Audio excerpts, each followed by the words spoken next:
Bu qızlar dərsdən çıxıb evə getmək üçün atanı gözləyirlər. Lakin maşına başqa biri daxil olur və qızları bir-bir bayıldır. Özlərinə gəldikdə heç tanımadıqları bir yerdə əsir olduqlarını görürlər. Az keçir ki, həmən kişi gəlir və aralarından birini aparır.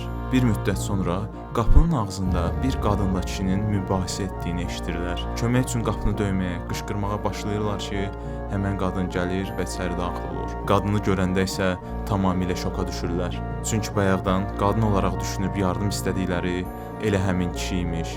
Bu hələ hamısı deyil, indi işlər daha da qarışacaq. İndi bu qadın qızlara narahat olmamalarını, o kişi ilə danışıb bu məsələni həll edəcəyini deyir. Gələn dəfə isə yenə kişi geyimində gəlib, qadının onunla danışmış olduğunu deyir. Qızlar artıq çox qorxur, həm də heç nə başa düşmürlər. Bu hadisənin üstündən bir gün keçir ki, o yenə gəlir. Bu dəfə yenə də təmiz fərqli formada, fərqli geyimdə, fərqli xasiyyətdə. İndi sanki qızlarla danışan bir uşaqdır. Qız təəccüblənib ondan neçə yaşı olduğunu soruşur. Cavabsa 9 olur. Qız da bu cavabın ardından onun uşaq ağlından istifadə edib ondan söz almağa çalışır. Aldığı cavablarsa işləri daha da qarışdırır. Oğlan onları qaçıranın olmadığını və əvvəlki kişi və qadınla münasibətinin elə də yaxşı olmadığını deyir. Bir də deyir ki, sizə deməli deyiləm, amma o sizə çox pis şeylər edəcək. Çünki qaçırdıqlarına həmişə elə edir. Split həyatımda izlədiyim ən maraqlı filmlərdən biridir. Bu filmi heç gecikdirmədən izləməyi hər birinizə tövsiyə edirəm.